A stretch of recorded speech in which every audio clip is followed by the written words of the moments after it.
Hello, everyone, and welcome. I'm glad you're here today. We're about to dive into a fascinating topic: how to lose the person you love in 60 seconds, the psychology of relationship sabotage.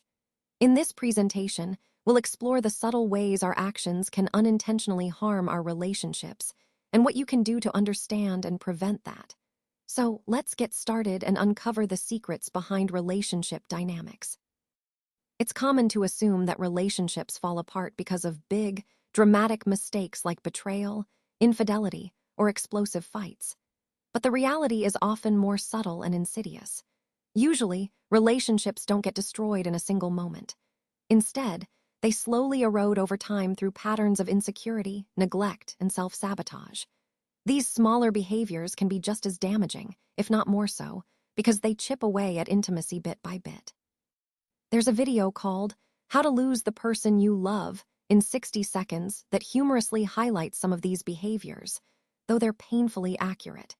It's a checklist of actions that can quickly poison a relationship and push love away.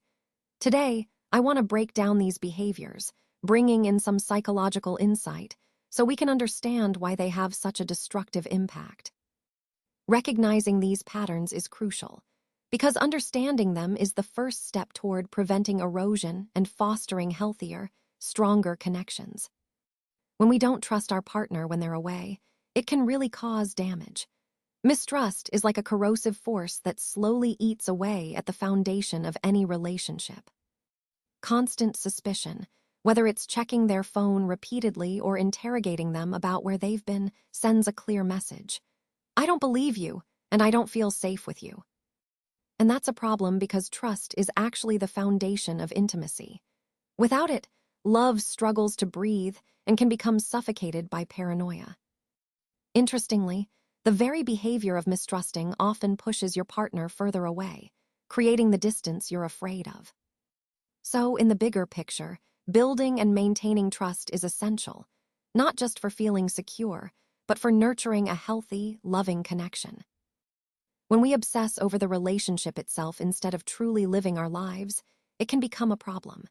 If your entire identity is wrapped up in the relationship, you might notice that you stop feeling attractive or interesting.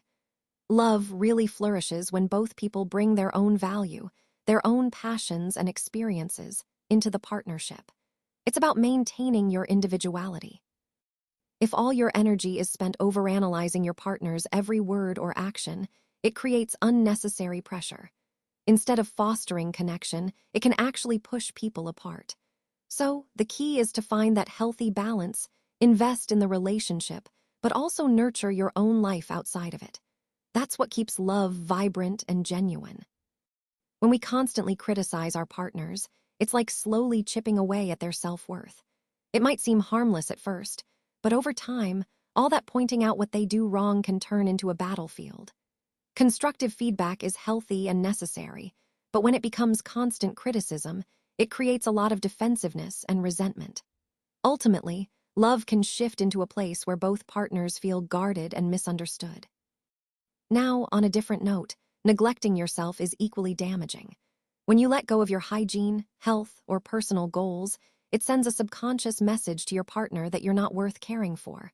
And guess what? That kind of message can erode the respect and attraction they feel toward you. Self-respect is incredibly magnetic. When you care for yourself, you're also reinforcing your worth and keeping the relationship healthy.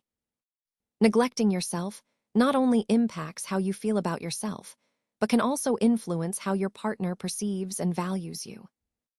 Let's talk about creating drama out of nothing. Unnecessary drama can feel like emotional quicksand.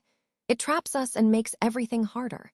Every relationship naturally faces challenges, but the key is how we handle those small issues. When we start to exaggerate minor problems into full-blown crises, it changes the dynamic entirely. What happens then is your partner might start to associate you with stress rather than happiness. And over time, this can lead them to withdraw, not because they want to hurt you, but because they're trying to protect their own peace. This is a crucial point because it ties back to our overall theme: building healthy, resilient relationships. Creating unnecessary drama chips away at that foundation. So, the goal is to recognize these small triggers and handle them calmly instead of letting them escalate. That way, we foster connection, not conflict. When it comes to expressing love, saying, "I love you" without backing it up with actions can actually feel pretty hollow. Words alone aren't enough. Real love is shown through effort, being present, and small, consistent acts of care. If you're just saying the words but neglecting how you behave, it creates a disconnect. Your partner might hear the affection but feel like they're not truly appreciated or cared for. Now, on the flip side, it's also important not to devalue your partner's independence. If you cling too tightly, are available all the time, or demand constant attention, it can come across as neediness rather than genuine love. Healthy relationships need space, trust, and autonomy. When we deny our partner that independence, we unintentionally suffocate the bond we're trying to build. So really, love is about balance, showing it through actions, while respecting each other's independence and personal space. Let's talk about the idea of making everything heavy and never fun in a relationship. When we cry all the time, refuse to enjoy lighter moments, and remove laughter from our interactions, what happens? It turns the relationship into a burden, something that feels more like a weight we carry rather than a source of joy. Relationships should be a sanctuary, a safe space where we feel supported and happy. They should not feel like a prison of emotional exhaustion, where every moment drains us instead of energizing us.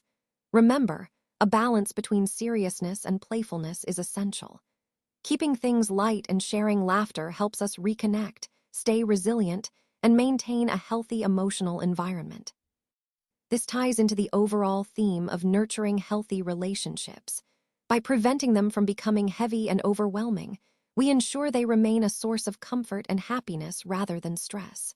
So, always strive to find that balance, and don't forget the power of joy and laughter in strengthening your bonds. Hate yourself. This might be the most destructive pattern of all. When you despise yourself, it becomes incredibly difficult to truly accept love from others. Why? Because you're always doubting it or even sabotaging those moments of connection. Self-hatred actually breeds insecurity, jealousy, and emotional volatility, things that push people away instead of drawing them closer. This pattern not only affects your self-esteem, but also impacts your relationships and overall happiness. Remember, to break free from these destructive cycles, you need to start by changing how you see yourself. Only then can you fully open up to love and healthy connections. The core lesson today is that love begins with you. It's a simple but powerful paradox. When you stop trusting, you lose trust. When you stop valuing yourself, others will stop valuing you too. And if you suffocate your partner, you actually push them away. To truly keep love alive, you need to start by becoming whole on your own. A healthy relationship isn't about two incomplete people clinging to each other. It's about two individuals who respect, trust, and uplift one another while maintaining their independence. If you want to lose someone, follow those destructive patterns I just mentioned. But if your goal is to keep someone, then you need to reverse those patterns. Build trust. Nurture your own life. Show your love through actions, not just words. Respect each other's space. And most importantly, love yourself first. Because the fastest way to lose the person you love is actually to forget to love yourself. Remember, healthy love starts from within.